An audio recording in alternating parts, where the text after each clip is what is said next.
सर्वप्रथम आजको हाम्रो चाहिँ पाहुना प्रस्तोता सुमी मानव सुमित्रा चौलागाईज्यूलाई हार्दिक स्वागत गर्दछु। यो सामाजिक सेवा सम्बन्धी चाहिने प्रस्तुति भए हुनाले समाजसेवीहरूलाई चाहिँ सम्मानपूर्वक सम्मान गर्न चाहिँ बनाइएको एउटा 4 पंक्तिको कविता छ। त्यो कविता पढेर हाम्रो ध्रुवराज पौडेलजीले लेख्नु भएको हो। यो चाहिँ पंक्ति मैले चाहिँ यो कार्यक्रम चाहिँ सुरु गर्छु। सुनौँ है। आफ्ना भोग विलास सुख सुविधा त्यागेर ज्ञानीहरू बन्छन् सेवक दुखमा मनुजका प्रेमी सुमार्गीहरू खोज्दै जाउँ मिलेर आऊ जगमा त्यस्ता महात्मी मन गर्छौं लौ दिल पुष्प यो विनित भई सुपात्रमा अर्पण भनेर समाजसेवीहरूलाई चाहिँ सुपात्रमा अर्पण छ हाम्रो आजको कार्यक्रम हैन। हामीसँग एकजना चाहिँ समाजसेवी हुनुहुन्छ अहिले र यस्ता धेरै समाजसेवीहरू सबैलाई चाहिँ आजको हाम्रो कार्यक्रम समर्पित छ। अब म चाहिँ उहाँको चाहिँ संक्षिप्त परिचय दिन्छु। हेर्नुहोस् एकदम भर्खर कि मानिस एकदम समाज सेवामा यसरी लाग्नु भएको छ। हामीसँग हुनुहुन्छ आज सुमी मानव सुमित्रा चौलागाई मानव कल्याण समाज भन्ने संस्थाको चाहिँ संस्थापक अध्यक्ष। अब उहाँको जन्म 29 चैत्र 2047 सालमा भएको। भर्खर 30 वर्षकी हुनुहुन्छ तर यत्रो ठुलो आँट गरेर सेवामा लाग्नु भयो। उहाँको चाहिँ नि ठेगाना मयूर धाप हेटौडा 14 मकवानपुर शिक्षा स्नातक र पनि हुनुहुन्छ मोटिभेसनल ट्रेनर। साथीहरूले टाढा छैन यसो चाहिँ नि समय मिलाएर चाहिँ नि गएर हेर्दिउँ सक्दो सहयोग पनि गर्न सकिन्छ कति गरौँ। यो संस्था चाहिँ यसको मुख्य गेलाल गाउँ चाँगो नारायण नगरपालिकाको 3 भक्तपुरमा छ र फेरि यसको बाल गृह चाहिँ नि नलिनचोकमा छ। त्यहाँबाट यसको फेरि धुलीखेलमा चाहिँ 28 किलो भन्ने ठाउँमा छ अनि दाङमा। यसरी चाहिँ नि 4 ठाउँमा यसको चाहिँ नि शाखाहरू छ। यो संस्था चाहिँ नि एकदम राम्रोसँग सञ्चालन भएको छ। यसको स्थापना 75 साल वैशाखमा भएको थियो। यो छोटो अवधिमा राम्रो उल्लेख्य प्रगति गरेको छ र आज चाहिँ उहाँलाई यो समाज सेवामा उहाँको अनुभव समाज सेवाको विषयमा उहाँले गर्नुभएका चाहिँ प्रेरणाका काम यसका चुनौती आदि बारे चाहिँ प्रकाश पार्नु हुनेछ र समाज सेवा बारे चाहिँ नि जान्न पाएर हामी सबै चाहिँ कृतज्ञ हुनेछौँ भन्ने मलाई लाग्छ। र अब म सुमिजीलाई चाहिँ नि आफ्नो प्रस्तुति अनुरोध गर्दछु। अब हामीहरू चाहिँ नि यहाँ धेरै जसो चाहिँ अब सेवानिवृत्तहरू पनि छौँ धेरै जसो। केही त अब सेवा कालमै चाहिँ हुनेहरू छौँ र सेवानिवृत्त भए पनि एउटा जागिरको हिसाबले सेवानिवृत्त भएको मात्रै हो तर कुनै न कुनै संस्थासँग आबद्ध भएर चाहिँ काम गरिरहेका छौँ। यो युत्रिएको चाहिँ अवधारणा चाहिँ मानिसको जीवनका 3 चरण हुन्छन्। एउटा हामी विद्यार्थीको रूपमा एकपछि चाहिँ नि एउटा पेशामा लागेर स्वरोजगार अथवा अरूको चाहिँ नि संस्थामा काम गर्ने र तेस्रो चाहिँ नि त्यसबाट निवृत्त भइसकेपछि स्वतन्त्र रूपमा चाहिँ नि आफ्ना चाहिँ नि ज्ञानको क्षितिजलाई फराकिलो बनाउने आफूले जानेका कुरा अरूलाई भन्ने अरूलेबाट सिक्ने आफ्नो चाहिँ नि सेवा कालमा चाहिँ नि परिवार पाल्ने गर्ने हुनाले चाहिँ नि एउटा काममा लाग्नुपर्छ। त्यो त्यसले गर्दाखेरि आफ्नो रुचिको विषय गर्न पाइएको हुँदैन। सेवानिवृत्त भएपछि आफूलाई मन लागेको विषयमा चाहिँ नि ज्ञान आर्जन गर्ने अगाडि बढाउने आफूले जानेका कुराहरू अरूलाई भन्ने भनेर यो चाहिँ नि युनिभर्सिटी फर थर्ड एजको सुरुवात भएको हो।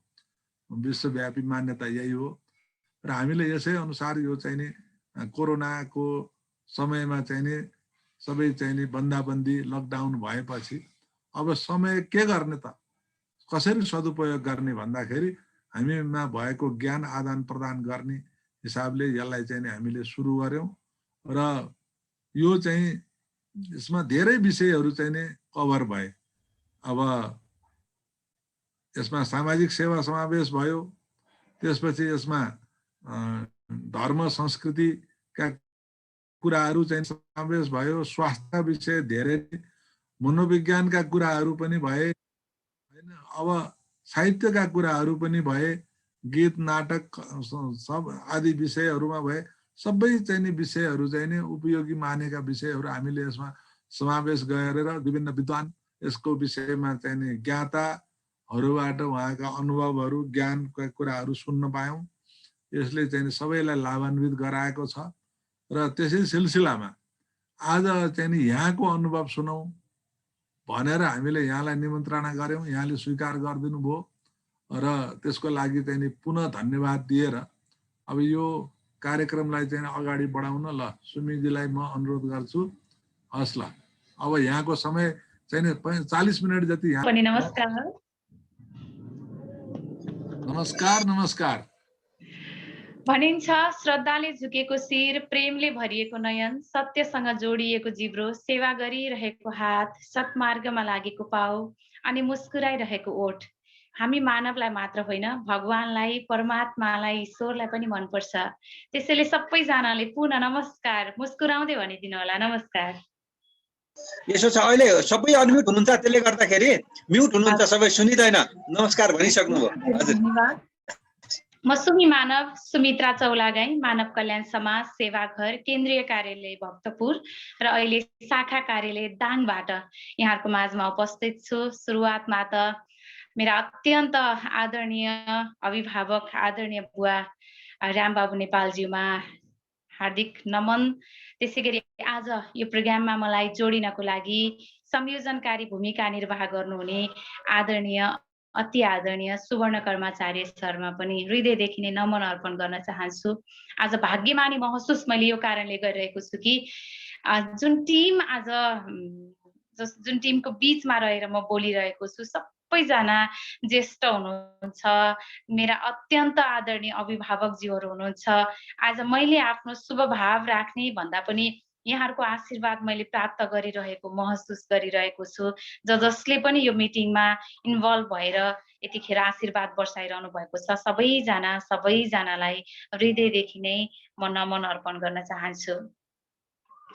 मानव कल्याण समाज सेवाघरको सेवा सुरुवात गर्दाखेरिको, सेवा गरिरहँदाखेरिको अनुभवहरू राख्नको लागि मलाई भन्नुभएको थियो। मैले सो कुरालाई अगाडि बढाउन चाहन्छु।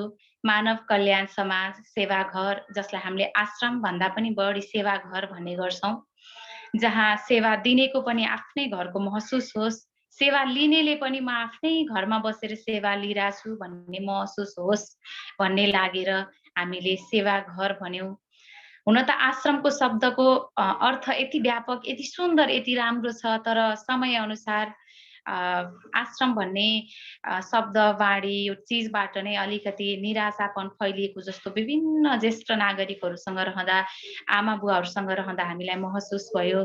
जिन्दगीभरि दुःख गऱ्यौँ, मेहनत गऱ्यौँ, अहिले आश्रमको बास भयो भन्ने खालका अलिकति निराशावादी कुराहरू भएको कारणले गर्दा हामीले त्यस्ता ज्येष्ठ नागरिकहरूलाई सेवा गर्छौँ भने उहाँलाई आफ्नै घर जस्तै महसुस होस् न त भनेर हामीले सेवाघर भनेर नामाकरण गर्यौँ। अहिले हाम्रो सेवाघर अघि आदरणीय बुवाजुले भनिसक्नु भएको छ, भक्तपुरमा 2 ठाउँमा छ। एउटा आमा बुवाको सेवाघर, एउटा छोराछोरीको सेवाघर बाल सेवा केन्द्र नलिनचोकमा, र आमा बुवाको चाहिँ गेलाल गाउँमा छ। त्यसै गरी काभ्रेमा छ, त्यसै गरी दाङमा 4 वटा शाखामा करिब 150 जनालाई सेवा गर्ने शुभ अवसर हामीले प्राप्त गरेका छौँ मानव कल्याण समाज सेवाघरबाट। व्यक्तिगत रूपमा सेवा गर्ने इच्छा चाहना र यो लाइफ नै यु टर्न भएको भन्छु म। त्यसको एउटा घटना छ, करिब 2072 सालको कुरा हो। नेपालका युवाहरू आफ्नो भविष्य खोज्दै कोही राजधानी पुग्छन् भने कोही राजधानी हुँदै विदेशी नै गर्छन्, र म पनि आफ्नो भविष्य खोज्दै मकवानपुरबाट राजधानी पसेको एउटा युवा हुँ। मैले राजधानी पुगिसकेपछि आफ्नो मिडियाको सेवालाई अगाडि बढाइराखेको थिएँ, निरन्तर गरिराखेको थिएँ। हेटौँडादेखि नै 2063 सालदेखि नै मैले मिडियाको क्षेत्रमा आफ्नो सेवालाई सुरुवात गरेको, र काठमाडौँ पुगेपछि पनि त्यही सेवा सुरुवात भयो। त्यो सेवा गर्ने क्रममा काठमाडौँ गोङ्गबु नयाँ बस पार्क एरियामा सेवाकै सिलसिलामा रिपोर्टिङको क्रममा बाटोमा हिँडिरहँदाखेरि एउटा अद्भुत दृश्यमा मेरो आँखा गयो। एउटा महिला हुनुहुन्थ्यो, अर्धनग्न अवस्थामा, आधा शरीरमा कपडा थियो, शिरदेखि पाउसम्म जुम्रै जुम्रा थिए, लट्टा परेको कपाल थियो, यति लामा लामा नङ्ग्रा थियो। शरीरमा आधी शरीरमा मात्र भएको कपडामा पनि कस्तो बुट्टा छ, कस्तो कलर छ भनेर छुट्याउन सकिँदैन थियो।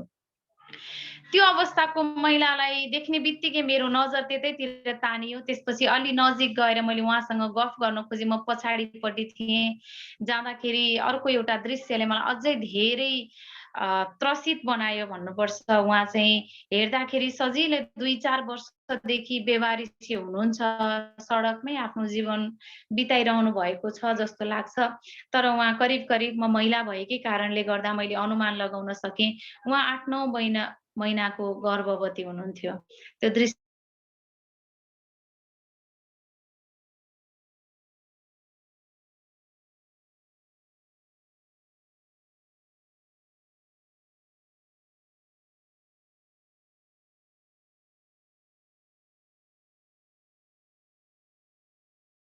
थाल्यो।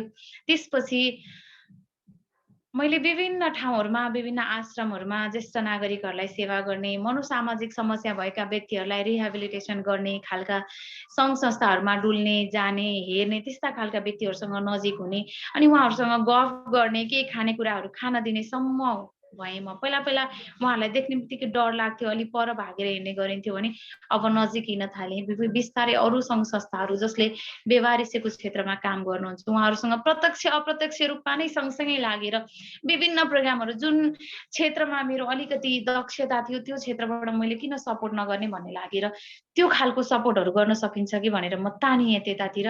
अनि बिस्तारै कतै गएर सेवाको बारेमा आफ्नो अभिव्यक्ति दिइरहँदा र सडकमा भएका आमा बुवाहरूलाई कमसेकम आफ्नो हातले एउटा चाउचाउ हुन्छ कि एउटा पानीको बोतल हुन्छ त्यो दिइरहँदाखेरिको जुन महसुस हुन्छ भित्र आत्मामा जुन महसुस हुन्छ त्यसलाई चाहिँ मैले कम्पेयर गरेँ। मैले सेवाको बारेमा बोल्दाखेरि मलाई आनन्द आइरहेछ कि मैले गर्दाखेरि आनन्द आइरहेछ त मैले आफ्नै मेरो हृदयले नै कम्पेयर गर्न थाल्यो।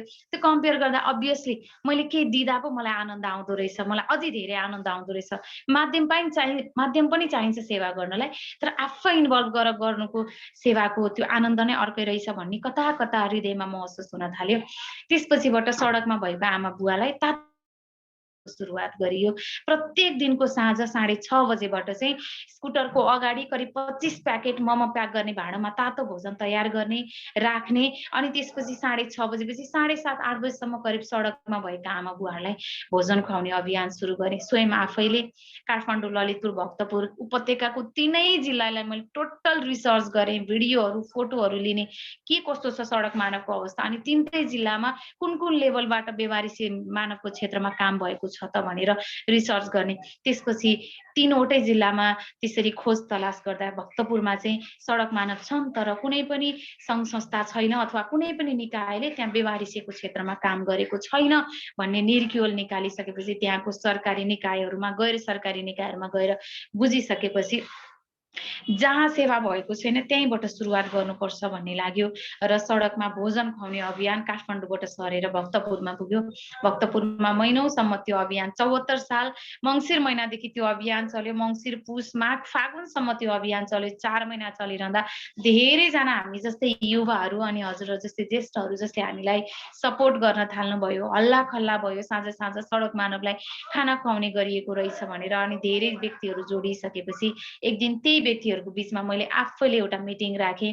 त्यो मिटिङ राखेर यो मिटिङको कारण के हो त भनेर सोध्नु हुँदाखेरि मैले सबैजनालाई भने मलाई सडकमा भएका व्यक्तिहरूलाई सडकमै लिएर आएर तातो खाना खुवाएर बस्न मन छैन, मलाई अझै अलि धेरै गर्न मन छ भनेर भन्दाखेरि उहाँले के गर्न मन छ त भन्नुभयो। कुनै ठाउँमा लगेर उहाँहरूलाई राखेर उहाँहरूको जीवनस्तर उकास्न सकिन्छ। सडकमा लिएर आएर तातो खाना खुवाउनु भनेको सडकमा नै बस्नुस्, म खाना ल्याइदिन्छु, यहीँ खानुस्, यहीँ बस्नुस् भने जस्तो भयो। एउटा भारी तोकेरै भने पनि 4 जनाको परिवार पाल्न सक्ने भर्खरका युवाहरू मनोसामाजिक समस्या भएर सडकमा छन् अनि 7:30 बजे चाहिँ खाना आउँछ कि भनेर कुरेर बस्नुहुन्छ। उहाँहरूको जीवनस्तर त उकास्न सकिन्छ नि, जीवन रूपान्तरण त गर्न सकिन्छ नि, तर पनि सडकमै लगेर गर्दा त के पनि नहुने। अझै के हुन्छ कि भनेर कहिलेकाहीँ कपाल काट्दिने, कपडा फेर्दिने, घाउहरूमा मलमपट्टी लगाइदिने खालका कार्यहरू पनि हामीले भक्तपुरको 5 तले मन्दिर र 55 ध्याले दरबार अगाडि त्यस्ता अभियानहरू पनि चलायौँ। त्यो गर्दाखेरि पनि खासै इम्प्रुभ नहुने 2-4 दिनमा फेरि जस्ताको तस्तै अवस्थामा आइपुगिसकेपछि चाहिँ उहाँहरूको जीवन रूपान्तरण गर्न सक्नु भनेको चाहिँ राम्रो सेवा हो भन्ने लागेर यो प्रस्ताव राखेँ। धेरैले यो प्रस्तावलाई ताली पिट्नुभयो, एकदमै खुसी हुनुभयो, यो हुनुपर्छ भनेर। कतिले यो त असम्भव छ भन्नुभयो अनि सम्भव छ भन्ने लाग्ने जतिले एउटा टिम बनायौँ। संस्था दर्ताको प्रक्रियामा पनि अगाडि बढ्यौँ र सेवालाई सुरुवात गर्यौँ। 72 सालदेखि 74 सालसम्म सडकमा र रिसर्चमा विभिन्न सङ्घ-संस्थाहरूमा रहेर नै यो अभियान अगाडि बढ्दै गयो र 74 सालमा पुगेर चाहिँ यसले अलिकति सार्थकता पायो। एउटा टिम बन्यो, कतै लगेर सेवा सुरु गरौँ अनि हामीले महिनाको रु 25,000 घर भाडा तिर्ने गरी एउटा फ्ल्याट लिग्यौँ। 2 जना, 1 जना आमा र 1 जना बुवालाई उद्धार गर्यौँ, सेवा सुरुवात गर्यौँ। अनि भक्तपुरमा यति धेरै सडक मानवहरू हुनुहुन्थ्यो अनि सडक मानवहरूको क्षेत्रमा सेवा गर्ने अरू कुनै पनि सङ्घ-संस्थाहरू थिएन। प्रहरीलाई पनि अनौठो लाग्थ्यो, यस्तो सेवा पनि हुन्छ र भने जस्तो लाग्थ्यो। कतिलाई त विश्वास दिलाउन नै गाह्रो हुन्थ्यो। तर पनि उद्धार गर्दै गर्दै जाँदा पछिल्लो समय प्रहरीले पनि उल्टो प्रहरीलाई नै यो संस्थाले सपोर्ट गरिरहेछ भन्ने महसुस भयो र हामीले सेवालाई अगाडि बढाइरहँदा 1 महिनामा नै 15 जना आमा बुवालाई उद्धार गर्यौँ। 7 जना युवाहरू मिलेर आफ्नो गोजीबाट आजसम्म त आफ्नो लागि गर्यौँ। अब त अरूका लागि गर्नुपर्छ भनेर आफ्नै गोजीबाट निकालेको 2-4 पैसा सकियो। 1 महिनामा नै सकियो। अनेक गर्यौँ, आफन्तहरूसँग हार गुहार गर्यौँ, त्यो सबै चिज सकियो। हामीलाई कुनै पनि डोनेसनहरू कसरी ल्याउने, कसरी कोअर्डिनेसन गर्ने सरकारी गैर सरकारी निकायहरूसँग त्यो के पनि कुराहरू थाहा थिएन। जस्ट एउटा भावना थियो, सेवा सुरु गरेका थियौँ। 1 महिनामा 15 जना पुग्दा उहाँहरूलाई खाना खुवाउन नसकेर कुनै सिप लागेन। भक्तपुरको मन्दिरहरू धेरै छ, मन्दिरहरूको पुजारी बाहरूबाटामा गयौँ। हामीले यस्तो आमा बुवाहरूलाई सेवा गर्दैछौँ। हजुरहरूलाई दानमा आएको रातो अबिर र जौतिल मिसिएको चामल मिल्छ भने हामीलाई कम पैसामा दिनुहोस् भनेर भन्यौँ। कसैले यो सेवाको बारेमा सुनेर एकदम खुसी भएर हामीलाई निःशुल्क रूपमा त्यो चामल दिनुहुन्थ्यो। कसैले आफ दाममा दिनुहुन्थ्यो अनि कसैले चाहिँ त्यो चामल मात्र होइन, आफूलाई दानमा आएका धोतीपाटाहरू, टोपीहरू अनि साना भाँडाकुँडाहरू पनि हामीलाई दिन थाल्नुभयो। सुरुमा त सानो 2 लिटरको आफ्नो कोठामा जुन भाँडा हामीले प्रयोग गर्ने गरेका थियौँ, त्यही भाँडा 2 लिटरको कुकरमा खाना बनायो, 15 जनालाई पुग्दैन थियो। अनि पकाउँदै, खन्याउँदै, खुवाउँदै, पकाउँदै, खनाउँदै, खुवाउँदै गर्थ्यौँ। बिस्तारै के लाग्यो भने मान्छेले राम्रो कामको लागि पनि फेसबुकलाई प्रयोग गर्नुभएको छ, नराम्रो कामको लागि पनि फेसबुकलाई प्रयोग गर्नुभएको छ भनेपछि हामीले कसैको पेट भर्नको लागि किन फेसबुकलाई प्रयोग नगर्ने जस्तो लागेर मानव कल्याण समाजको नाममा हामीले फेसबुक प्रोफाइल खोल्यौँ। प्रत्येक दिन गर्ने सेवाको बारेमा फेसबुकमा पोस्ट गर्न थाल्यौँ। भक्तपुरका व्यक्तिहरूलाई र विभिन्न हाम्रो सेवालाई मन पराउने व्यक्तिहरूलाई ट्याग गर्न थाल्यौँ। त्यसपछि धेरैजना आदरणीय व्यक्तित्वहरूले थाहा पाउन थाल्नुभयो। त्यसपछि घर-घरमा मुठीदान सङ्कलन अभियान तथा घर दैलो कार्यक्रम सञ्चालन गर्यौँ। हामी उहाँहरूलाई भन्थ्यौँ, हजुरहरूको घरमा पुराना लत्ता कपडा छन्, हजुरहरूले प्रयोग गर्नुहुन्न त्यसै बसिरहेछ, त्यसलाई फेरि प्रयोग गर्न मिल्छ भने, त्यसै गरी पुराना भाँडाकुँडा छन्, पुराना फर्निचर छन् भने अनि हाम्रो संस्कार छ एउटा, प्रत्येक खाना बनाउनुभन्दा अगाडि 1 मुठी चामल छुट्याउने दानको लागि। त्यो छुट्याएको चामल पनि यहाँहरूले हामीलाई सहयोग गर्न सक्नुहुन्छ भनेर चाहिँ धेरै स्थानहरूमा, टोलहरूमा गएर हामीले प्रचार-प्रसार गरेपछि बिस्तारै सहज वातावरणको सृजना हुँदै गयो। हामीले सडकमा बेवारिसे ज्येष्ठ आमा बुवाहरूलाई देखेका थियौँ, उहाँहरूलाई नै उद्धार गरेर लिएर आउँथ्यौँ। तर एक दिन त यस्तो अवस्था आयो, साउन महिनाको 11 गते राति 11 बजे सडकमा मनोरोगी आमाको काखमा एउटा 2 महिनाको बच्चालाई चाहिँ खुट्टा मास्तिर, टाउको तलतिर गरेर नक्कली पुतली खेलाको जस्तै गरी खेलाउँदै हिँडिरहनु भएको छ भनेर खबर आयो प्रहरी मार्फत। हामी गयौँ, राति 11 बजेको समय थियो। आमासँग बच्चा छुटाउन नमिल्ने अवस्था थियो। बच्चालाई कुनै राम्रो बालगृहमा राख्न पाए त्यहाँ चाहिँ राम्रो सेवा हुन्थ्यो। हामीसँग त मनोरोगी आमा बुवाहरू हुनुहुन्छ। मनोरोगी आमा बुवाको बीचमा उहाँहरूलाई राम्रो सेवा हुँदैन भन्ने लाग्यो। तर त्यो अवस्था भएन। डाक्टरसँग काउन्सिलिङ गर्दाखेरि आमा र बच्चालाई सकेसम्म नछुटाउँदाखेरि उहाँको मनोरोग निको हुन्छ भन्ने कुरा आयो। फेरि सँगै राखे पनि बच्चालाई स्तनपान गराउनु हुँदैन। आमाले खाएको मेन्टल औषधिले बच्चालाई असर गर्न सक्छ।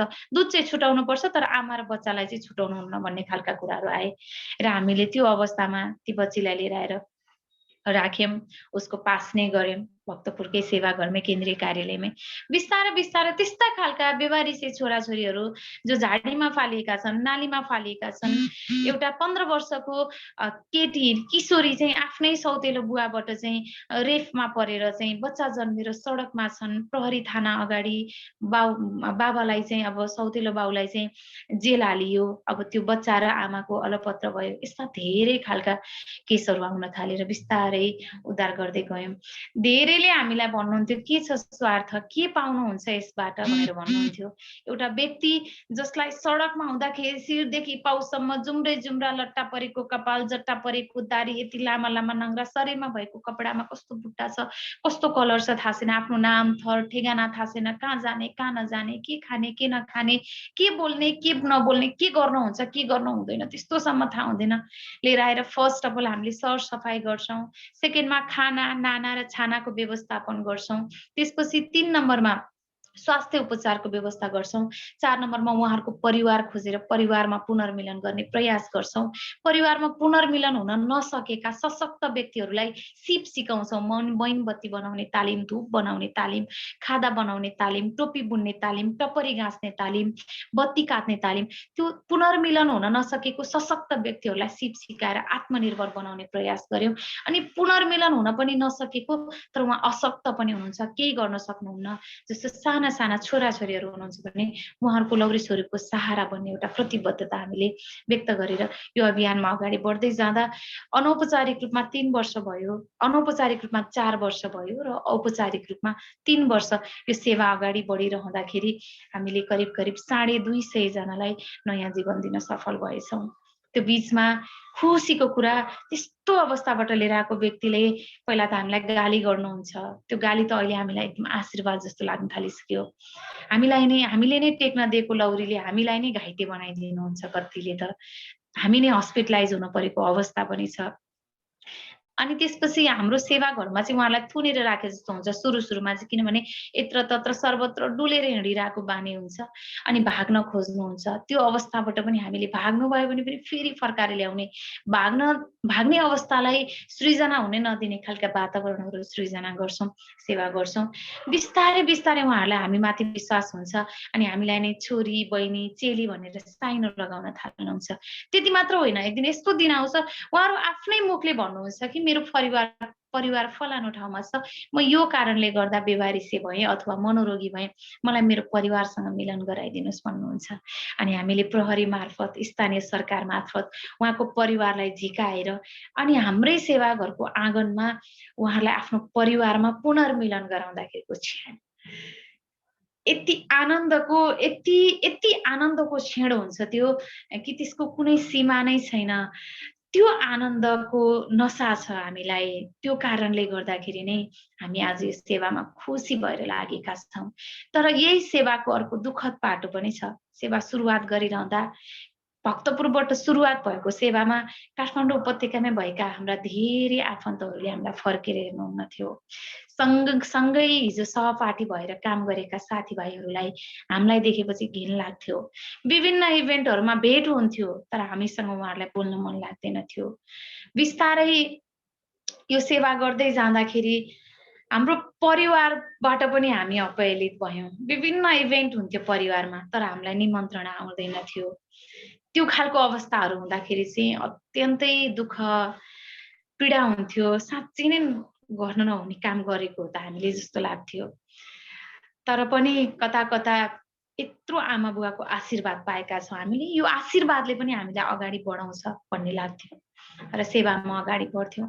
अनि अर्को दुःख क्षण भनेको चाहिँ कति मेहनत गर्छौँ सडकबाट लिएर आएपछि, न त उहाँहरूको रोग पत्ता लाग्छ, न त उपचार लाग्छ, न त परिवार भेटिन्छ। एक दिन यस्तो दुःखद क्षण आउँछ उहाँहरूले हाम्रै काखमा आफ्नो शरीर छोड्नुहुन्छ।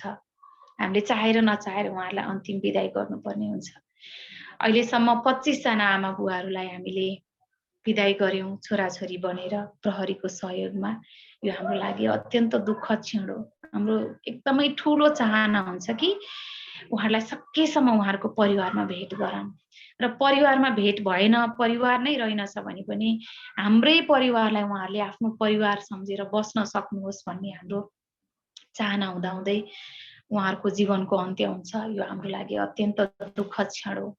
र अर्को भनेको हामीले सेवा गर्दै जाँदाखेरि धेरैले भन्नुहुन्थ्यो हामीलाई यो सम्भव छ त भनेर। यसको अन्तिम बिन्दु के हो त, यसको दीर्घकालीन समाधान के हो त भनेर सोध्नुहुन्थ्यो। अनि हामी भन्थ्यौँ दीर्घकालीन समाधान जेसुकै होस्, कमसेकम अहिले वर्षौंदेखि खान नपाएको, वर्षौंदेखि लाउन नपाएको यो भोको पेट र नाङ्गो आङलाई भर्ने अनि एउटा छानो दिने काम त गरौँ न भन्थ्यौँ हामीले। तर सेवा गर्दै गर्दै गर्दै गयौँ। जब भक्तपुरमा सडक मानवहरू कम हुँदै गए, करिब करिब 1 वर्षमा नै भक्तपुर लगभग सडक मानव मुक्त भयो, बेवारिसी मुक्त भयो। हामीले त्यो गर्न सफल भयौँ।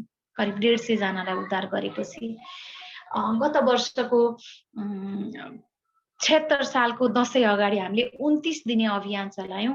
त्यो 29 दिन नै हामी राति 9 बजेदेखि 12 बजेसम्म प्रहरी प्रशासन र जनप्रतिनिधिलाई सँगसँगै लिएर सडकमा हुन्थ्यौँ र त्यो 29 दिनमा हामीले 108 जनालाई उद्धार गरेका थियौँ। त्यसपछि टोटल भक्तपुर बेवारिसी सडक मानव मुक्त थियो र त्यो अभियान यति राम्रोसँग चल्यो कि त्यसपछि भक्तपुर जिल्लाभित्र यदि काठमाडौँबाट र काभ्रे पलाञ्चोकबाट कोही व्यक्ति बेवारिसी भएर सडकमा आइहाले पनि तुरुन्तै प्रहरीले चाहिँ रेस्क्यु गरेर मानव कल्याण समाजमा ल्याइदिने वातावरण बनिसकेको थियो।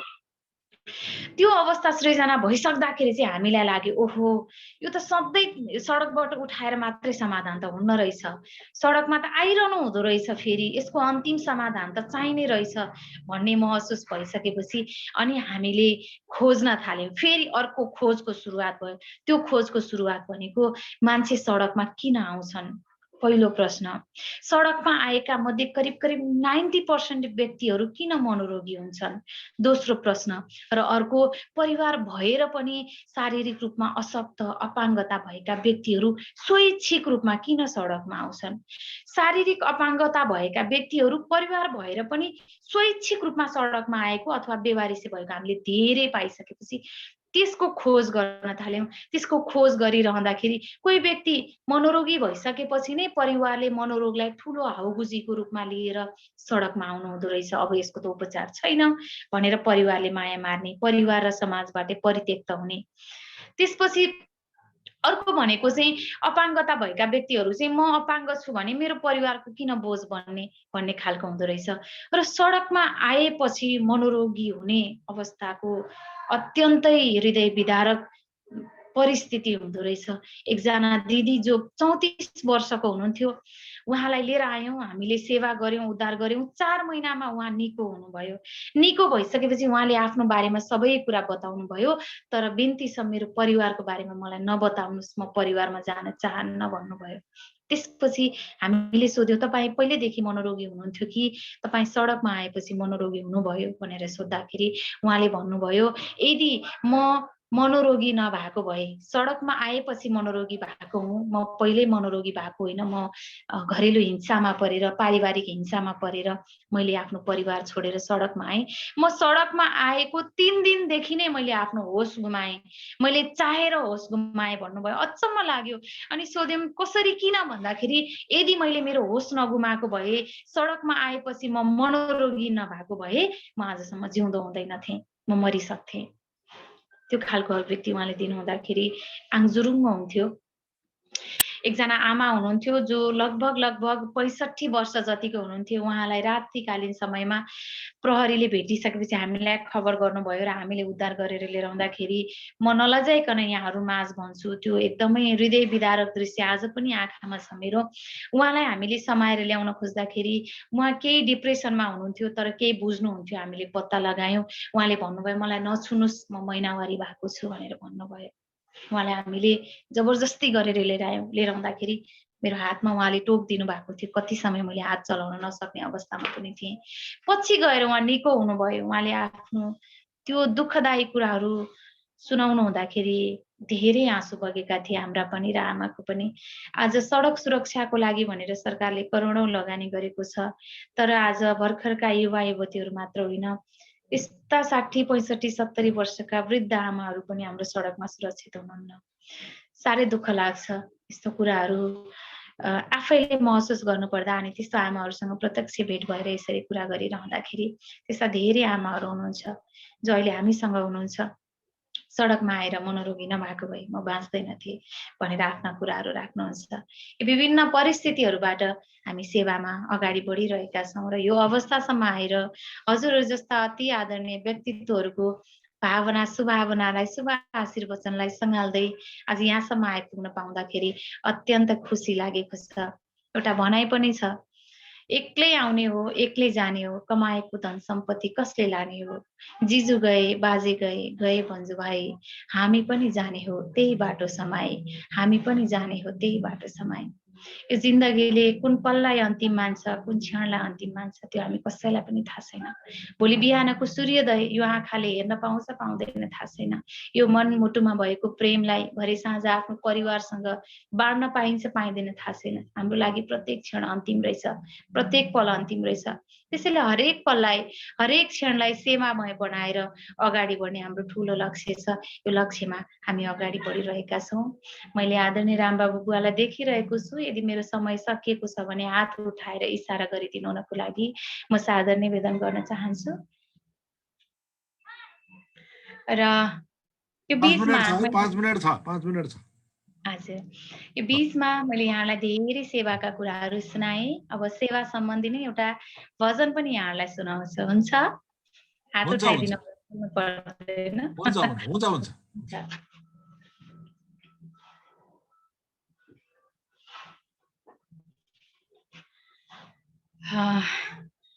आत्मा हरेक भित्र बोल्दछ ईश्वर, आत्मा हरेक भित्र बोल्दछ ईश्वर, खोज्न अन्त नजाऊ, खोज्न अन्त नजाऊ, दुखीहरूको सेवामा तिमी यो मन लगाऊ, दुखीहरूको सेवामा तिमी यो मन लगाऊ, आत्मा हरेक भित्र बोल्दछ ईश्वर,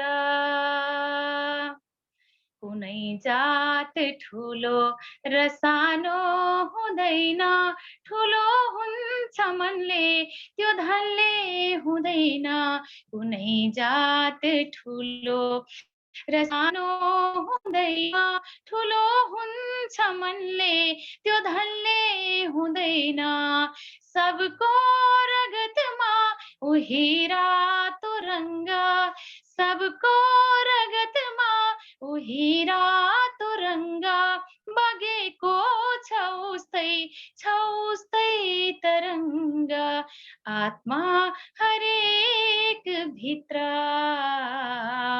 बोल्दछ ईश्वर,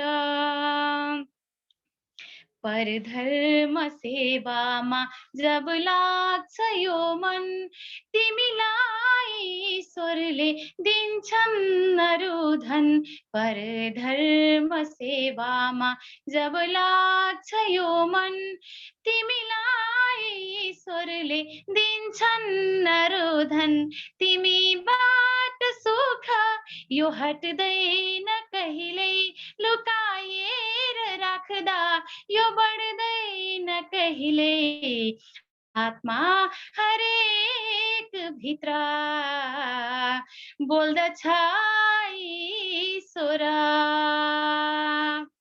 खोज्न खोज्न अन्त नजाऊ, दुखीहरूको सेवामा तिमी यो मन लगाऊ, दुखीहरूको सेवामा तिमी यो मन लगाऊ, भित्र बोल्दछ ईश्वर, धेरै धेरै धन्यवाद हजुर सबैजनालाई। आज यो सेवामा अगाडि बढिरहँदा आफ्नै परिवारबाट हेलित भए पनि धेरै आमा बुवाहरूको छोरी बहिनी चेली बनेर सेवामा अगाडि बढ्न पाएको छु र यही सेवालाई देखेर मोटिभेट भएर आज 14 जना युवाहरूको हाम्रो समूह बनेको छ, जुन समूह 4 वटा शाखामा विभाजित भएर सेवामा अगाडि बढिरहेको छ र यही कार्यक्रम मार्फत नै मानव कल्याण समाज सेवा घरका संस्थापक सचिव आदरणीय विजय कुमार पोखरेलज्यू, जसले पल पल क्षण क्षण हाम्रो अभिभावक बनेर हामीलाई सेवामा लाग्ने उत्प्रेरणा प्रदान गर्नुभएको छ। उहाँलाई हृदयदेखि नमन भन्न चाहन्छु र सबै अभियन्ताज्यूहरू सदस्यज्यूहरूलाई पनि नमन भन्न चाहन्छु। आजको दिनमा हजुरहरू जस्तो अति नै आदरणीय बुवाहरू आमाहरू को जुन शुभभावना प्राप्त गर्ने अवसर यहाँले मलाई दिनुभयो, एकदम धन्य धन्य महसुस गरेको छु। आजभोलि धेरै ज्येष्ठ आमा बुवाहरूको बीचमा रहने गर्छु अनि धेरै ज्येष्ठ नागरिक दिवा सेवा केन्द्रहरूबाट पनि मलाई निमन्त्रणा गर्नुहुन्छ। त्यहाँ गएर आफ्नो भावनाहरू सेयर गर्नको लागि म पुग्ने गर्छु। त्यस्ता ठाउँमा पुग्दाखेरि उहाँहरूलाई मनपर्ने भजन चाहिँ कस्तो हुन्छ भने, जिन्दगीको गोरेटोमा जति हिँडे पनि हिँड्दा हिँड्दै डुल्दा डुल्दै बित्यो जिन्दगानी, अस्ति बित्यो हिजो बित्यो आज बित्यो त्यसै, जीवन के हो बुझिएन कपाल फुले सेतै, जीवन के हो बुझिएन कपाल फुले सेतै। यस्ता भजनहरू उहाँलाई मनपर्ने गर्छन्। अनि हामी चाहिँ भन्छौँ PhD को सर्टिफिकेटले के गर्दो रहेछ र आज जीवन बुझ्न नसकेर जीवनको अन्तिम क्षणमा यो संसार छोडेर जहाँबाट आएको हो त्यही फर्केर जाँदा पनि अनुहारमा मुस्कान नलिकन जानुपर्ने अवस्था आउँछ। मनभरि पीडा बोकेर दुःख बोकेर यो गर्न मन थियो गरिन, त्यो गर्न मन थियो गरिन भन्दै जानुपर्ने अवस्था आउँछ भनेर गुनासो पोख्नुहुन्छ। तर त्यस्तै ज्येष्ठहरूको भिडमा हजुर जस्तो अति आदरणीय व्यक्तिहरू पनि हुनुहुन्छ जसले हामीलाई प्रेरणा दिनुभएको छ, उत्प्रेरणा दिनुभएको छ। यस्तै गरी उत्प्रेरणा ऊर्जा भरिदिइरहनु होला भन्न चाहन्छु। र हामीले आमा बुवाहरूको बीचमा गएर धेरै रमाइला रमाइला कुरा सुनाउँछौँ, उहाँहरूलाई हँसाउँछौँ। हाम्रा आमा बुवालाई प्रत्येक दिन 4 बजेदेखि पछाडि हामी उहाँहरूलाई मनोरञ्जन गराउँछौँ अनि मनोरञ्जनमा हामी उहाँहरूको बीचमा उहाँहरूकै भावनाले भरिपूर्ण भएका केही भजनहरू सुनाउँछौँ। त्यो भजनका शब्दहरू चाहिँ यस्ता हुन्छन्, हे छोरा भन्यो छोरी भन्यो दुःख सधैँभरि, छोरा भयो बुहारीलाई जहिल्यै भई छोरी, बिस्तारामा पर्ने बेलामा पानी खुवाउने कोही छैन मर्ने बेलामा, धन सम्पत्ति जति नि छ पैसै खाए पुग्छ, अनेक थरी रोग छ जिउमा बसे घुँडा दुख्छ, तीर्थ व्रत जान सकिन्न, मिठो मिठो माग्छ मुखले खान सकिन्न, हुर्के बढे छोरा छोरी गरिदियो बिहा, छोरा गयो अमेरिका छोरी अस्ट्रेलिया, विदेशबाट भिसा झरेसी सन्तानको नाता टुट्यो डिबी परेसी, कालले घुस खाने भए मर्ने थिएनन् धनी, कालले घुस खाने भए मर्ने थिएनन् धनी, एक दिन संसार छोड्नै पर्छ धन हुनेले पनि, कति खप्नु खै पीडा मनले संसार अन्धो बनायो धनले। यस्ता भजनहरू हामी आमा बुवालाई सुनाउने गर्छौँ। कोही बडो मजाले हाँस्नुहुन्छ, कोही आफ्नै कहानी हो कि भन्ठानेर रुनुपर्ने हुन्छ। यस्ता यस्ता क्षणहरूमा यस्ता आमा बुवाहरूसँग रहन पाउँदा, उहाँहरूलाई यस्ता भावनाहरू सुनाउन पाउँदा अत्यन्त आनन्द लाग्ने गर्छ, अत्यन्तै आशीर्वाद प्राप्त भएको महसुस हुन्छ र त्यस्तै क्षण आज पनि पाएको महसुस भइरहेको छ।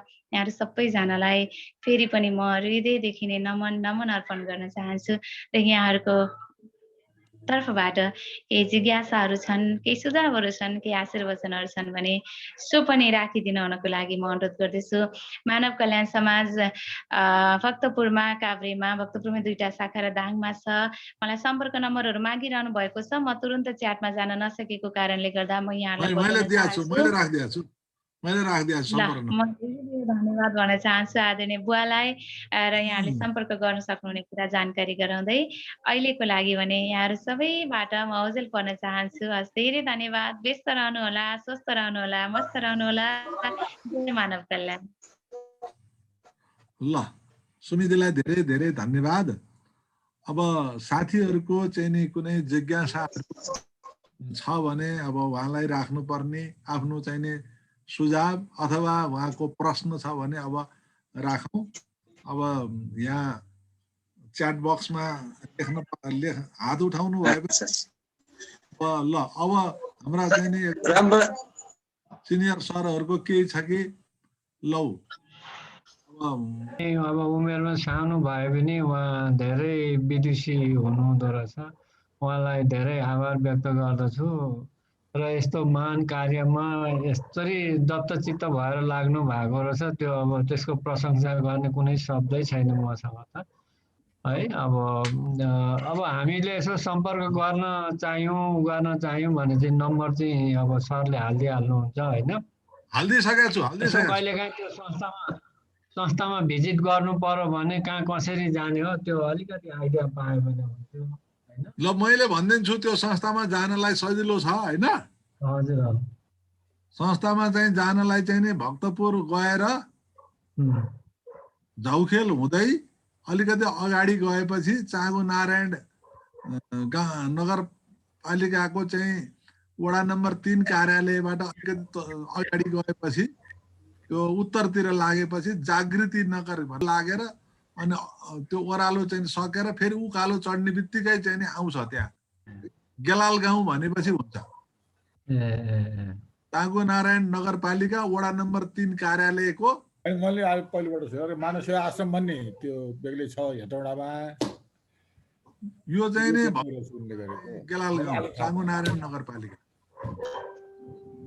यो मानव कल्याण समाज यी महालेखाको कर्मचारी पहिले है सायद तपाईँलाई थाहा भएन को कता आयो हाम्रोबाट होइन अर्कै मिस्यो कि स्तर कसरी माथि उठाउने भनेर बेलुका इभेन कक्षा पनि सञ्चालन गरेर तिनीहरूको चाहिँ नि कसरी माथि लाने भन्ने चाहिँ नि ध्येय हुन्थ्यो र म सामाजिक सेवामै जान्छु भनेर एसएलसी पास गर्दा साथ विवाहको प्रपोजल आउँदाखेरि बुवा आमाहरू सबले कर गर्दा म बिहा नगरेर म चाहिँ नि सामाजिक सेवामा लाग्छु त्यसैले बिहा स्याह गर्दिनँ भनेर बसेको थिएँ। गर्दा गर्दै बाहिर पढ्न गएँ र त्यो विधाबाट चाहिँ नि म अलग पनि हुन पुगेँ। मैले 27-28 वर्षसम्म पनि बिहा नगरेर बसेको मान्छे पछि बिहा स्याह गरेर घर गृहस्थीमा गएँ भनेपछि मलाई मेरो जीवनको उद्देश्य चाहिँ नि त्यो थियो कुनै जमानामा। अहिले सुमित्राजीले कुरा गर्दाखेरि मेरो आँखाबाट आँसु नै बगे।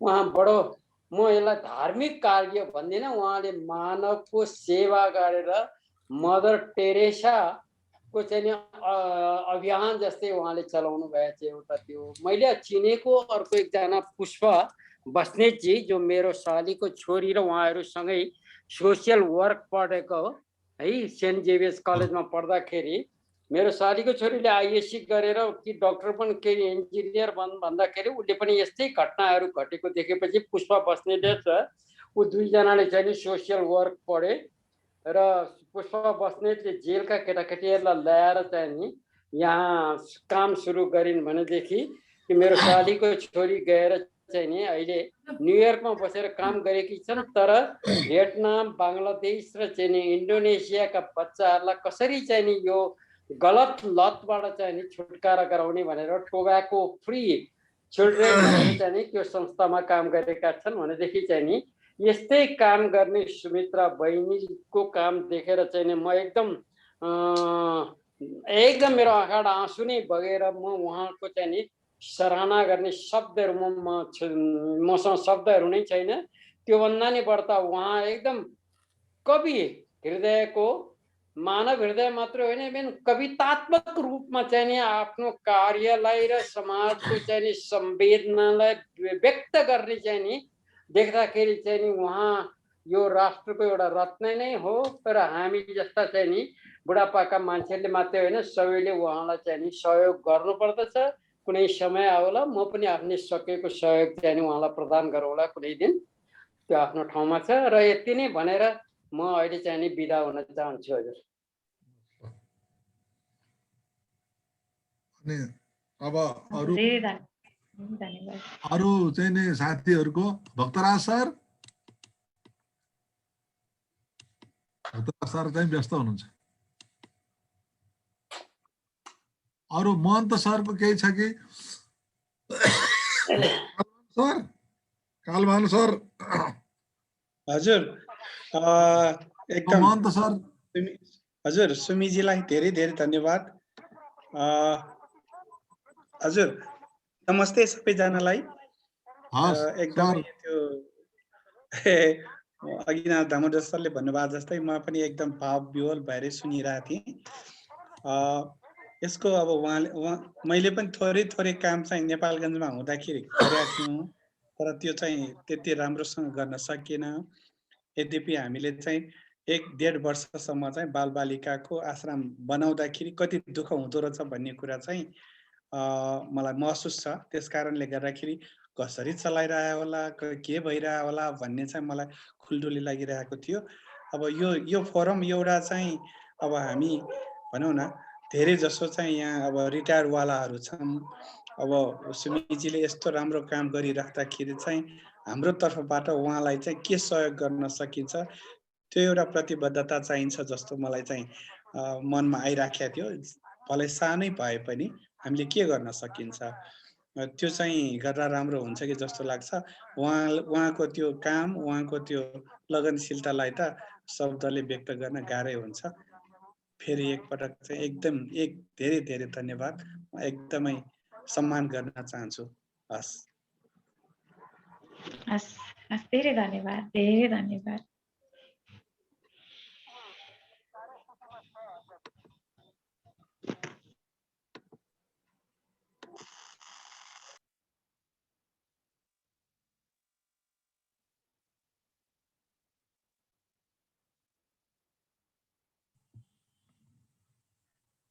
सुषमा जी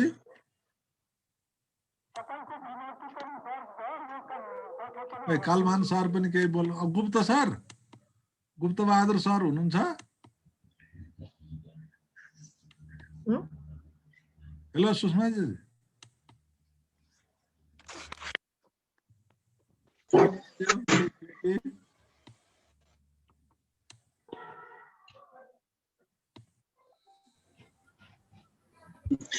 यसो गर्नु पर्यो सर, यो अनम्युटको चाहिँ भाव भित्रैदेखि भावात्मक अभिव्यक्ति चाहिँ म्यामले दिनुभयो, त्यो सुनिरहेको छु। म पनि अलिकति कतै चाहिँ सोसियल वर्क चाहिँ गर्छु नै। अहिले पनि केही सकेको चाहिँ म टेवामा पनि भोलिन्टियर काम गर्छु। त्योभन्दा अगाडि पनि त्यस्तै म्यामले भने जस्तै चाहिँ हामी टेवाकै कतिजना मिलेर चाहिँ एकचोटि यस्तै बुवा आमाहरूलाई चाहिँ डे केयर सेन्टर पनि खोलेको थियौँ हामीले। अनि तर अब सबैजनाको अब यो व्यस्तताको कारणले हामीले बन्द गर्नु पर्यो। तर चाहिँ अहिले पनि म टेवासँग जोडि नै रहेको छु। सुमी म्यामको चाहिँ यो एकदम इन्सपायरिङ काम। जहिले पनि अब यस्तो चाहिँ सोसियल काम गर्दाखेरि चाहिँ मलाई कता मन छोइ नै रहन्छ। अब हामीले सक्दो सहयोग चाहिँ केही गर्ने चाहिँ अब फोन नम्बर दिनु भएको छैन, गर्ने नै छौँ। हस् त, म यति भन्दै मेरो सानो आफ्नो चाहिँ एउटा चाहिँ। अनि हाम्रो सुनिल सर हुनुहुन्छ? हुनुहुन्छ। गभर्मेन्टले चाहिँ केही वास्ता नगरी भने गभर्मेन्टले हामीलाई के सहयोग गर्ला त भन्ने चाहिँ एउटा जहिले पनि मलाई जिज्ञासा आउँछ कि। यस्तो छ, अन्त अब सुमिजीले भन्नु होला, तर मेरो चाहिँ बुझाइमा सरकारको कुरा के रहेछ भनेदेखि सरकारले के गर्छ भन्ने सन्दर्भमा सरकारसँग महिला बालबालिका तथा ज्येष्ठ नागरिक मन्त्रालय छ। तर मन्त्रालयको काम चाहिँ नि अहिले मैले बुझ्दै जाँदाखेरि कुनै व्यवस्थित छैन। किनभने कुनै नीति कार्यक्रम सिद्धान्त अनुसार चाहिँ नि व्यवस्थित रूपमा कुनै मापदण्ड बनाएर काम गरिँदैन हैन। मन्त्रीले आएर आफ्नो जिल्लाका आफूले चिनेका राजनीतिक तहबाट सिफारिस भएका संस्थाहरूलाई चाहिँ नि सहयोग चाहिँ नि गर्ने गरेका छ। बजेट चाहिँ नि छ र यस्ता संस्थाहरूलाई सहयोग गर्ने भनेर बजेट पनि छ, बजेट खर्च गरेको पनि छ, प्रदेशहरूले पनि गरेका छन्। तर के छ भने सबै कुरा केहीले त राम्रै काम गर्ने भौतिक निर्माणको लागि चाहिँ सहयोग पाएका पनि छन्। तर एउटा चाहिँ राम्रो चाहिँ स्पष्ट चाहिँ के आधारमा दिने भन्ने सम्बन्धमा चाहिँ नि त्यो पालना चाहिँ हुन सकेका छैन। महालेखा परीक्षाको प्रतिवेदनमा समेत औल्याएको छ कि त्यो चाहिँ नि अरू भएन भन्ने। त्यसकारण नभएको त होइन, तर हाम्रो चाहिँ नि जहाँसुकै ऊ जस्तो चाहिँ सरकारको काम गराइ चाहिँ अनि अब विश्वमणि सरले हात उठाउनु भएको छ। हजुर सरलाई चाहिँ गर्छु अनुरोध। हजुर सबैलाई अभिवादन। खास गरी म उहाँको त्यो कामलाई चाहिँ एकदम सल्युट गर्न चाहन्छु। एउटा मानव सेवाको रूपमा गर्नु भएको छ, यो एकदमै हृदय विदारक, भित्रैदेखि हामीलाई पनि भएको छ। र यसमा चाहिँ म एउटा सानो के प्रस्ताव राख्न चाहन्छु भने, हामी जुन यो थिरे समूहकोबाट जसरी अस्ति त्यहाँ उसमा गइयो, त्यस्तै गरी एउटा कार्यक्रम मिलाएर उहाँलाई एकचोटि एक-एकजना गएर भेट्ने भन्दा पनि बरु अलिक गएर भेटौँ। अनि हामीले इन्डिभिजुअल्ली के गर्न सकिन्छ तिनी एकीकृत गरेर केही सानो सपोर्ट पनि त्यसलाई त्यो गर्नलाई पहल गर्न, त्यसमा पनि म पनि सहभागी हुन म इच्छा व्यक्त गर्छु। एउटा मेरो निवेदन। दोस्रो चाहिँ अब हाम्रो आफ्नो नेटवर्क, आफ्नो संस्थाबाट काहीँ केही हुन सकेछ भने त्यो सञ्जाल, त्यस आफ्नो आफ्नो ठाउँबाट पनि केही हुन सक्यो भने केही सहयोग गर्न पाए हुन्थ्यो भन्ने त्यो भावना जागृत भएको बेहोरा म निवेदन गर्छु र उहाँप्रति चाहिँ म हार्दिक अभिवादन टक्राउँछु। धन्यवाद सर। हस् ल, हस्, एकदम राम्रो। एक दिन मिलाउँला त्यहाँ जाने। मैले ठाउँ देखेको छु। हजुर देखाएको छु म, मलाई थाहा छ त्यो ठाउँ जाने कसरी भन्ने, कसरी जाने भन्ने है। मिलाउँला, हुन्छ। सरले एकचोटि मिलाउँ र अलिकति एकीकृत शीतल पहिला भएर जस्तो सानो केही सपोर्ट गरौँ। हुन्छ हुन्छ, चैत महिनामा एकचोटि जानी जाउँला, चैत महिनामा। हजुर हजुर, हुन्छ सर। हस् हस्, बाटो सोध्नु पर्दैन, म पुग्या हुनाले ठ्याक्क पुर्याउँछु, सजिलो हुन्छ त्यो भएपछि। हजुर हस् सर, हस् हस्, हुन्छ। चाहिँ भन्न अब हाम्रो लेकाली सर हुनुहुन्छ। लेकाली सरलाई त राम्रो थाहा छ। लेकाली सर, लेकाली सर बोल्नु भएको छैन। धेरै धन्यवाद हजुरलाई। मैले यो च्याट बक्समा पनि देखिरहेको थिएँ। समयको व्यवस्थापन, हामी सेवा घरमा नै बस्छौँ 24/7। अहिले 14 जना हामी युवाहरू चाहिँ सेवा घरमै बसेर यहीँको आमा बुवाहरूसँगै बसेर आमा बुवाहरूको सेवा गर्ने गर्छौँ। र एकदम हाम्रो बिजनेस, व्यापार, जागिर, घर परिवार सबैबाट हामी बाहिर रहेर यो सेवामा नै जीवन समर्पण गर्ने तरिकाले अगाडि बढेका छौँ। हिजोको दिनमा परिवारबाट धेरै प्रश्नहरू आउँथे। विशेषतः जन्म दिने आमाको आँखामा बगेको आँसुलाई रोक्न अलिकति समस्या पर्थ्यो। त्यतिखेर चाहिँ मैले स्वयंले चाहिँ मैले व्यक्त गर्ने शब्दहरू केही पनि हुँदैन थियो। म म्यारिड पनि हो, मेरो परिवार पनि छ। मेरो छोरा अहिले मेरो सेवा घरकै, मेरो छोरा चाहिँ हाम्रो सेवा घरकै बाल शाखामा रहनुहुन्छ। 10 वर्षको हुनुहुन्छ। श्रीमान कतार एयरलाइन्समा हुनुहुन्छ, बाहिर हुनुहुन्छ। कहिलेकाहीँ आउनुहुन्छ, सेवामा अहिले सपोर्ट गर्नुहुन्छ। अनि घरमा मम्मी बुवाको अत्यन्त पिरलो हुन्थ्यो। बुहारी मान्छे यो सेवामा अगाडि बढ्दा भोलि केही हुने हो कि भनेर अनि भन्ने गर्थे मम्मीलाई, मम्मी हजुर एकजना रुनु भएको छ, मैले हजुर एकजनाको आँसु त पुस्न सक्दिनँ होला, अहिले तत्कालमा हजुरको चित्त बुझाउन सक्दिनँ होला, तर मलाई आशा छ भोलिको दिनमा तपाईँले मेरो सेवा देखेर पक्कै पनि आफ्नो चित्त बुझाउनुहुन्छ। म अफसोस मान्दिनँ हजुर रोइरहनु भएको छ, हजुर यहाँ एकजना रुनु भएको छ, तर सयौं आमा बुवाहरू सडक पेटीमा रोइरहनु भएको छ, उहाँहरूको आँसु पुस्नु छ मैले, त्यसैले मलाई आशीर्वाद दिनु भनेर भन्थे र सेवामा लाग्थे। घरको कुरा गर्नु पर्दाखेरि अरू दाजु भाइहरू हुनुहुन्छ। हजुरहरूको त अरू छोराछोरीहरू छन्, बुहारीहरू छन्, तर म चाहिँ छोरा बुहारी छोरीहरू कसैले पनि नहेरेको आमा बुवाहरूलाई हेर्न चाहन्छु भन्ने खालको अभिव्यक्ति दिएर सेवामा अगाडि बढ्थेँ। र हामी सबै अभियन्ताहरूको यस्तै यस्तै खालका कहानीहरू छन्। हामी टोटल्ली सेवा घरमै रहन्छौँ र म अहिले मानव कल्याण समाज दाङ शाखाको सेवा घरमा छु। हाम्रो यो भर्खरै नयाँ सुरुवात भएको शाखा हो। यहाँ त्यति धेरै सबै कुराको व्यवस्थापन छैन र यो इन्टरनेटमा पनि अलिकति समस्या आउँछ कि भनेर म अगाडि नै तयारी अवस्थामा रहेर मैले 2वटामा कनेक्ट गरेर राखेको थिएँ अघि, तर समस्या आएन। यो हाम्रो लागि सुखद कुरा हो। भर्खरै हामी म्यानेज गर्दैछौँ। धेरै कुराको व्यवस्थापन गर्न यहाँ बाँकी रहेको कारणले गर्दाखेरि नै अहिले म दाङमा छु र म भोलि नै दाङबाट नाइट बसमा काठमाडौँ प्रस्थान गर्दैछु। हस्, धेरै धन्यवाद। कृष्णबहादुर आयर सरको दाइ रमाउ दाइ, हाम्रो कृष्णबहादुर आयर सरले पनि हात उठाउनु भएको छ। आयर सर तपाईले आयर सर, ल आयर सर सोध गरौँ, राखौँ आफ्नो विगत तयार राखौँ। तपाईँ आफैले अनम्युट गर्नु पर्ला सर। कृष्ण सर, मैले लेखेर दिएको छु सर। हो ल म ए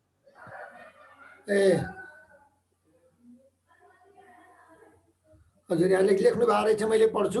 हामी युथरियाका सहभागी साथीहरूले प्रत्येक महिनामा केही रकम यो संस्थामा नियमित राख्ने व्यवस्था गर्न पाए राम्रो हुने थियो कि भन्नु कृष्णराज सरको चाहिँ नि सुझाव रहेछ। मैले उहाँको त्यो यही छ न, मैले यो कुरो यहाँ राखेँ साथीहरू, उहाँको प्रस्ताव लगाएर मैले राखेँ। अनि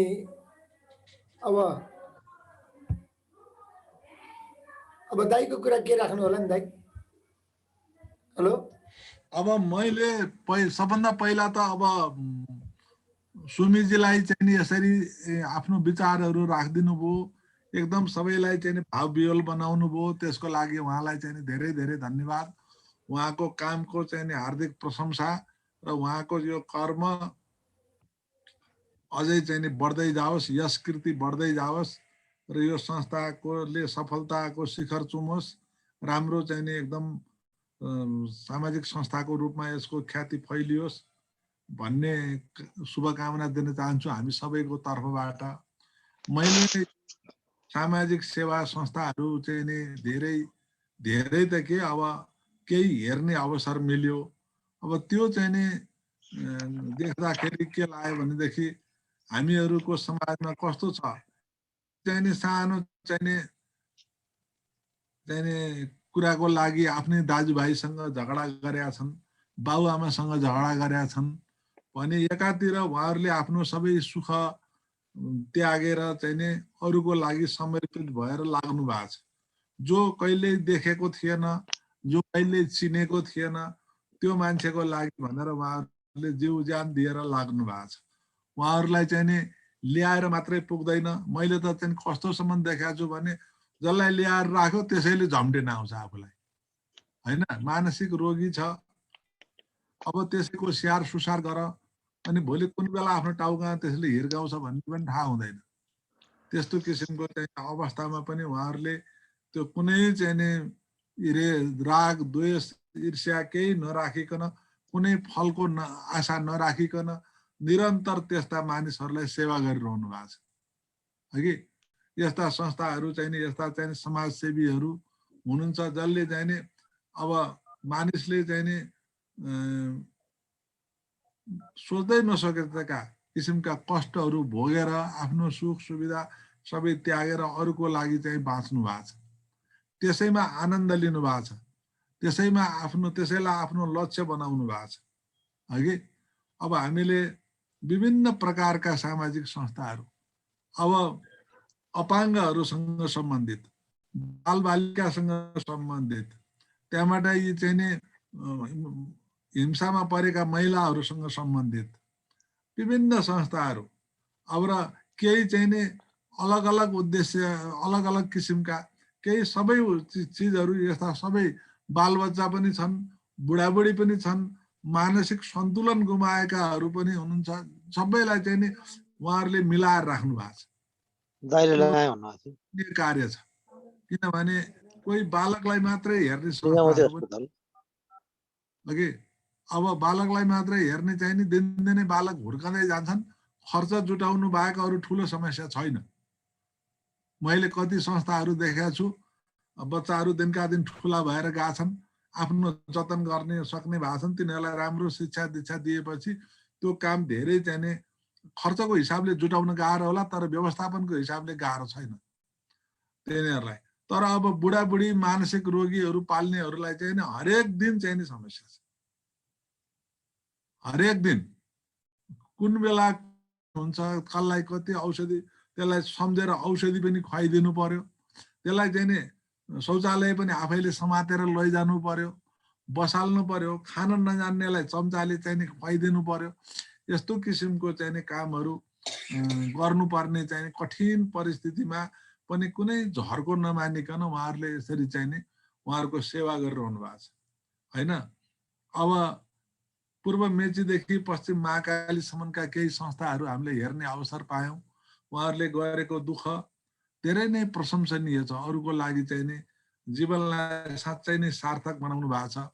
के भन्छन् भने अब अरूको सेवामा आफूलाई समर्पित गर्नु नै चाहिँ नि वास्तविक जीवन हो भन्ने महात्मा गान्धीको भनाइ छ हैन। मार्टिन लुथर किङले चाहिँ नि अरूको लागि जीवनमा सोधिने सधैँ अहम प्रश्न के हो भन्दा तिमीले अरूको लागि के गर्यौ, आफ्नो लागि त सबै बाँझा छन्, अरूको लागि के गर्यौ भन्ने चाहिँ नि प्रश्न चाहिँ सधैँ चाहिँ तिम्रै मनमा पनि खडा हुन्छ भोलि गएर। अन्तिममा जीवनको एउटा समय आउँछ जुन बेला तिमीले आफैलाई प्रश्न गर्ने छौ कि तिमीले आफूलाई मात्रै गर्यौ, अरूको लागि के गर्यौ त भन्दाखेरि केही नगर्ने मान्छेलाई चाहिँ त्यो प्रश्नको जवाफ चाहिँ नआउँदाखेरि एकदम असहज चाहिँ नि महसुस हुन जान्छ। त्यसकारण यो समाज सेवाको काम बडा चाहिँ कठिन छ, तर यो कठिन यात्रालाई पनि उहाँहरूको साहस, उहाँको हिम्मत, उहाँको धैर्य, मानवताप्रतिको प्रेमले उहाँहरूले चाहिँ नि त्यो कठिनाइलाई चाहिँ नि जित्दै गएर अगाडि बढिरहनु भएको छ। यसको लागि उहाँहरू सबै जो समाज सेवामा लाग्ने सुमीजी र सुमीजी जस्ता सबै समाजसेवीहरूप्रति हार्दिक नमन गर्दछु। सबै हामी साथीहरूको तर्फबाट आजको कार्यक्रम एकदम राम्रो भयो, उपयोगी भयो, प्रेरणादायी भयो र यसमा चाहिँ नि सुमीजीले सानै उमेरमा चाहिँ नि यो जुन जिम्मेवारी लिएर अगाडि बढ्नु भएको छ त्यसको लागि चाहिँ नि हामी सबैको तर्फबाट हार्दिक शुभकामना व्यक्त गर्दछु। ल सुमीजी, अब आजको चाहिँ अब साथीहरूको जिज्ञासा पनि हो, अब हामी चाहिँ नि एक दिन चाहिँ नि साथीहरूको इच्छा छ एक दिन फेरि पनि चाहिँ नि त्यहाँ आउँला, फोन गरेर सम्पर्क गरेर आउँला। अब चैत महिनामा कुनै दिन मिलाएर। अब यति भनेर म चाहिँ नि अहिले चाहिँ नि यहाँ सुमीजीलाई चाहिँ अन्तिममा केही भन्नुहुन्छ कि अनि हामी यो कार्यक्रमको मैजारो गरौँ जस्तो लाग्यो। हस्, धेरै धन्यवाद। अति आदरणीय अभिभावकज्यूहरू, यहाँहरूको सँगको आजको यो चिन्तन मनन सत्सङ्गले चाहिँ अझै धेरै सेवामा अगाडि बढ्नको लागि उत्प्रेरणा प्राप्त भएको छ। हिजोको दिनमा यता कता यो गर्नै नपर्ने, गर्नै नहुने काम पो गरिएछ कि भनेर धुकचुक लाग्थ्यो, के गर्ने होला भन्ने लाग्थ्यो। तर आजको दिनमा हजुरहरू जस्तो आदरणीय व्यक्तिहरूले दिनुभएको ऊर्जा उत्प्रेरणालाई साथमा लिएर अगाडि बढ्न पाउँदा अत्यन्त हर्ष लागेको छ। हामी भन्ने गर्छौँ यो मुस्कान सहितको सेवा के कारणले हामी गर्न सकिरहेछौँ, अनेक चुनौतीलाई भोगेर पनि भन्दाखेरि सयौं आमा बुवाहरूको आशीर्वाद शिरमा लिएर प्रत्येक दिन सेवामा बाहिर निक्लिने गर्छौँ। आज पुनः पनि यहाँहरू सबैको आशीर्वाद लिने अवसर प्राप्त भयो। सबैजनालाई हृदयदेखि नै नमन, साधुवाद र कृतज्ञता ज्ञापन गर्न चाहन्छु। हस् ल, धन्यवाद धन्यवाद धन्यवाद।